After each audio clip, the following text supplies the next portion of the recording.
Halo, Assalamualaikum warahmatullahi wabarakatuh. Berkat Tuhan mengalir atas Anda dan saya. Semoga semua makhluk berbahagia. Banyaknya nanyain ke saya, gimana sih kok bisa sabar banget Mbak Yuni menghadapin keadaan hari-hari ini. Kenapa Mbak Yuni mau sih mendengarkan curhatan mereka, sementara Mbak Yuni nggak dapat uang, malah kayaknya satu hari itu 20 curhatan, 50 curhatan. Sekali lagi, saya tidak dapat uang dari mereka yang curhat, tapi saya dapat uang dari Tuhan. Itu berkat dari Tuhan. Kenapa? Dari YouTube ternyata appreciate dengan apa yang saya lakukan.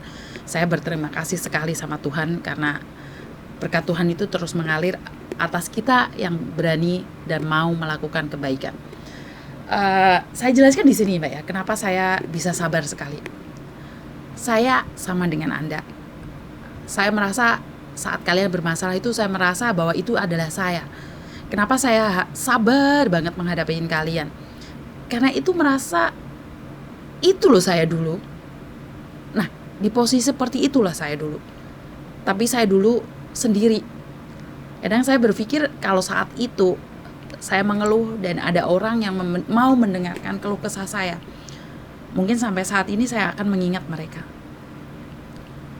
Dan itu benar-benar saya lakukan dengan ikhlas, karena saya punya prinsip, hari ini saya dipercayakan Tuhan bisa memberkati orang lain. Itu karena izin Tuhan. Saya dulu pernah kecewa. Saya dulu pernah gagal dalam rumah tangga, cerai menikah lagi dengan satu laki-laki yang sama. Pada akhirnya cerai lagi, nikah lagi, dan di saat saya menjadi janda, di situ saya mengenal garangan, dimana saya jatuh cinta sama dia dan saya menikah sama dia. Akhirnya saya bawa dia ke Hong Kong dan berharap dia bisa saya proses untuk mendapatkan Hong Kong ID, dimana biar saya bisa hidup bareng sama dia. Tapi ternyata Tuhan berkata lain. Tuhan tunjukkan pada saya laki-laki ini tidak sesuai dengan saya. Tuhan tunjukkan kepada saya bahwa laki-laki ini tidak pantas untuk mendampingi hidup saya. Kenapa saya bilang seperti itu? Saat saya posisi proses untuk mendapatkan Hong Kong ID buat dia bekerja di Macau, di mana saat dia bekerja di Macau, dia menunjukkan gelagat bahwa dia adalah laki-laki yang tidak setia. Laki-laki yang dimana tidak bisa memegang janjinya pada Tuhan dan pada saya. Di situ saya lihat di Facebooknya, posisi masih menikah sama saya, di Facebooknya, di Instagram dia itu mengatakan tentang firman-firman Tuhan, tapi pada kenyataannya di sisi lain dia punya sesuatu yang saya tidak tahu. Dari situ mungkin Tuhan ingin menunjukkan sama saya bahwa laki-laki ini tidak sesuai dengan saya. Dari waktu ke waktu akhirnya saya tahu, bahkan saya sempat dijatuhkan, dihina, karena sekali lagi saya menikah dengan dia beda usia. Jadi dulu saya punya prinsip bahwa saya tidak akan pernah menikah dengan orang yang lebih muda dari saya. Tapi ternyata laki-laki ini lebih muda dari saya, dan saya tahunya itu setelah menikah. Maksudnya setelah proses mau nikah, bukan setelah menikah, setelah proses mau nikah. Karena wajahnya sudah tua tapi ternyata umurnya masih kecil. Jadi saya tuh modusin garangan seperti itu. Ya uang pastinya habis dong. Pernikahan pastinya saya yang biayai. Tidak ada dari keluarga dia yang membiayain 1 sen pun. Ini yang pertama. Dan yang kedua, saya pun rela dan ikhlas. Yang penting dia setia sama saya, sayang sama saya. Tapi pada kenyataannya tidak. Ya udah, akhirnya kita cerai. Di saat itu sebenarnya saya jatuh terpuruk. Nah, dari situ saya berubah seperti tomboy. Berubah jadi tomboy dan dari situ saya melanglang buana, saya selalu traveling, di mana saya tidak pernah komunikasi dengan keluarga saya lebih suka traveling ya Mbak ya, saya kemanapun terserah saya ke Korea, ke Jepang, bahkan saya lebih suka ke Thailand ataupun ke Taiwan. Ya pokoknya saya jalan-jalan untuk menyenangkan hati saya, karena sekali lagi saya cari uang banyak-banyak pun buat siapa? Anak dan suami juga nggak butuh saya, ibu bapak saya juga nggak butuh uang dari saya, jadi saya cari uang buat diri saya sendiri, saya habiskan untuk foya-foya. Dan saat saya pisah dengan garangan itu saya lupa perpuluhan ya Mbak ya. Saya lupa tentang sumbangan atau memberikan sedikit uang saya untuk bersedekah. Jadi di situ saya merasa bodoh amat. Dunia ini tidak adil, saya berbuat baik aja nggak ada yang baik sama saya, ternyata saya ditipu, saya dibohong.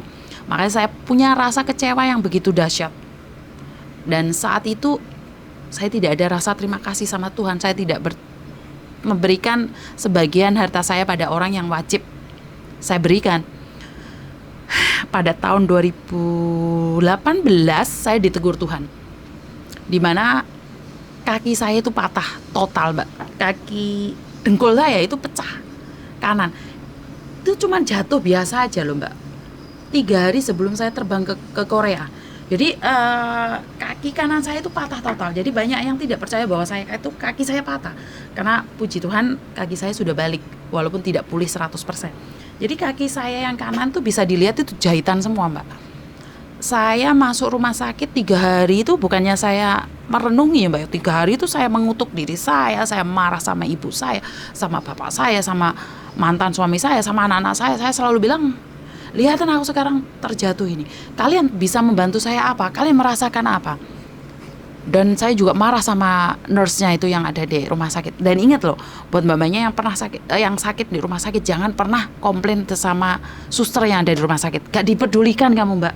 Nah, dari situ keluarga saya gak peduli, mantan suami saya gak peduli. Akhirnya gak ada siapa-siapa yang di samping saya sendiri. Di situ saya belajar bahwa ada apa dengan saya. Saya merenung di situ. Saya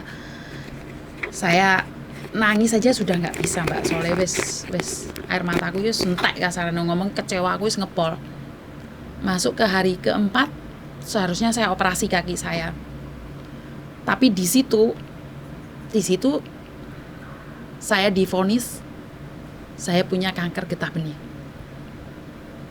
Di hari keempat saya kecelakaan, saya dinyatakan bahwa saya itu punya kanker getah benih.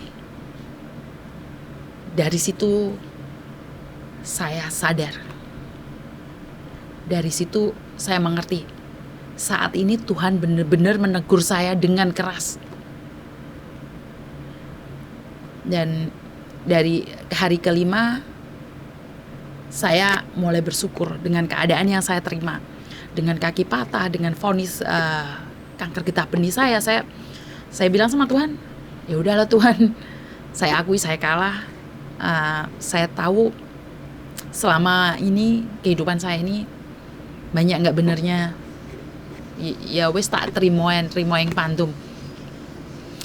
Jadi di hari kelima itu saya benar-benar hanya mengucapkan rasa syukur atas kesempatan ini, atas teguran ini pada saya. Karena dengan adanya kaki saya yang patah, ternyata Tuhan ingin bilang, iki lo Yun, masih ada penyakit lain Yun, selain kakimu patah, kamu itu punya kanker getah benih di mana sudah stadium gawat. Dari situ saya bersyukurnya kenapa? Untung saya kecelakaan.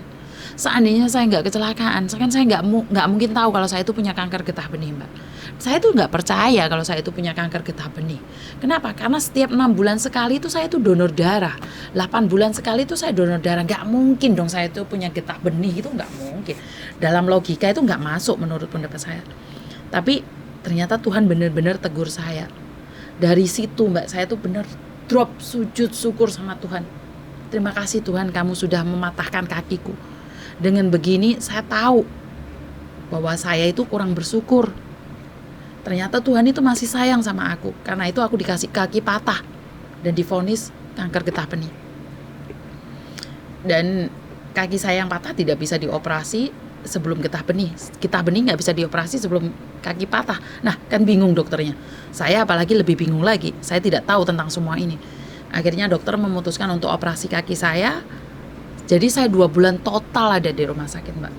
Saya itu total 2 bulan di rumah sakit, nggak pulang ke rumah sakit. Saya itu pulang cuman 3 hari, terus habis itu saya drop lagi. Jadi sampai saya sempat koma 1 hari.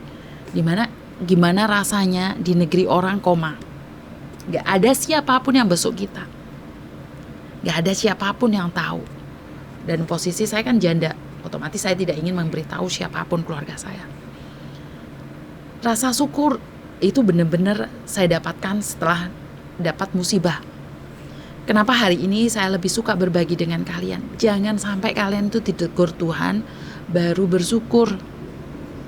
Jangan sampai kita itu berakhir sudah habis masanya baru kita tahu dan menyesal. Saya tidak ingin itu terjadi pada kalian. Karena itu saya selalu bilang, kalau punya harta sedikit sedekahkan untuk membersihkan hati kita. Kalau punya waktu sedikit bantu orang. Nah itu tujuan saya.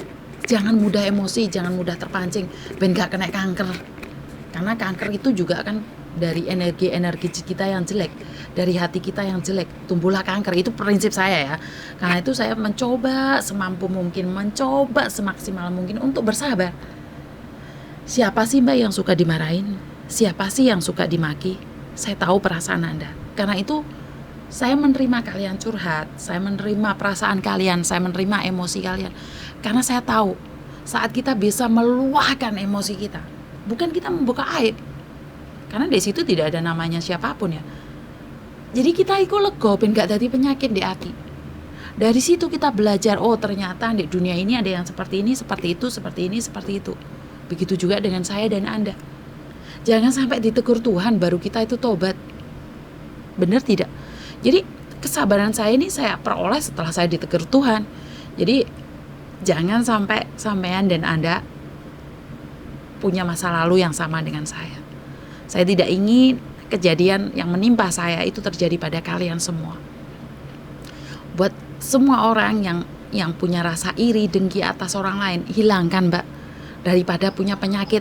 Karena sudah punya penyakit diobatin angel. Sampai sekarang pun saya itu saya itu masih dalam minum obat, masih tetap minum obat terus-terusan. Jadi saya itu masih dalam posisi ini, masih minum obat terus-terusan. Jadi saya minta maaf. Hah? 仲做緊啊嘛？係啊，未出個報告啊。Jadi saya bilang sama kalian, kesabaran itu jangan sampai Tuhan menegur kita baru kita sadar. Jadi menurut pendapat saya, kesabaran harus lebih, kekuatan harus lebih, bersyukurnya harus lebih. Karena syukur dulu baru datang kebahagiaan. Dari sini saya belajar, saya bersyukur saat saya punya masalah. Masalah adalah berkat bagi saya. Kalau saya tidak ada masalah hari itu, mungkin saya tidak mendapatkan berkat hari ini. Jadi kalau saya waktu itu nggak kecelakaan, saya tidak tahu saya kalau kena kanker getah benih. Jadi ini berkat Tuhan yang selalu mengalir atas kita semua. Jadi saat ditegur Tuhan itu ojo merasa bahwa kamu sedang dijatuhkan. Saat kamu dapat majikan elek, itu jangan berpikir bahwa Tuhan itu nggak adil. Tidak, Tuhan itu sedang memberikan ujian matematika, fisika pada kita. Ujian kehidupan itu macam-macam Mbak. Bisa berbentuk keuangan, bisa berbentuk kesehatan, bisa berbentuk penyakit. Jadi ujian Tuhan itu dahsyat sekali. Kalau kita bisa melampauinya, kita benar-benar akan diangkat lebih tinggi lagi. Saya percaya dengan itu karena Tuhan memberikan yang terbaik dan hitung-hitungannya Tuhan itu nggak masuk di akal. Saya pribadi bilang saya tidak masuk di akal karena kalau 1 tambah 1 itu 2, kalau menurut Tuhan 1 tambah 1 itu 500.000, 1 miliar. Bukan tidak mungkin. Dan saya itu percaya, saya itu selalu bilang, saya percaya dengan apa yang diberikan Tuhan. Karena saat kita percaya, mukjizat itu pasti mengalir atas kita. Begitu juga dengan YouTube saya. YouTube saya dari awal saya bilang tujuannya adalah untuk berbagi. Saya itu tidak ada tujuan untuk keuangnya. Saya itu tidak pernah menyangka uangnya itu akan banyak. Padahal Mas Sandro itu tiap hari dulu ya masih kaki saya patah pincang-pincang itu selalu ngomong, Miss Yuni berbagi dong ilmunya, Miss Yuni berbagi dong ilmunya. Saya bilang tujuan saya bukan di uang. Tapi Mas Sandro selalu bilang bukan di uangnya Miss Yuni. Kita itu berbicara tentang kemanusiaannya, tentang ilmunya kita bagikan. Kalau uangnya itu kan bonus. Mas Sandro itu meyakinkan saya sampai pada akhirnya saya baru mau aktif lagi di YouTube gitu loh. Bayangkan di YouTube saya dari 2012 ya. Baru sekarang booming, bahkan ada yang mereview hasil pendapatan saya loh, malah saya sendiri tidak tahu pendapatan saya berapa. Oh, ya apa? Sakti Mandraguna kan. Lalu sekali lagi kalau masalah review itu saya berterima kasih sekali pada kalian. Tanpa kalian nonton YouTube saya pun bukan siapa-siapa lagi gitu loh. Karena kalianlah orang-orang hebat di belakang saya. Kalianlah orang-orang yang mendukung saya. Kalianlah yang membutuhkan informasi dari saya. Dan saya ucapkan banyak-banyak terima kasih pada kalian semua, para pejuang keluarga. Tetap sabar Mbak. Yakin. sabar itu subur, sabar itu makmur. Itu prinsip dari saya, itu aja dari saya. Kurang lebihnya saya minta maaf. Berkat Tuhan mengalir atas kita semua. Semoga semua makhluk bahagia, Anda dan saya bahagia. Amin. Wassalamualaikum warahmatullahi wabarakatuh.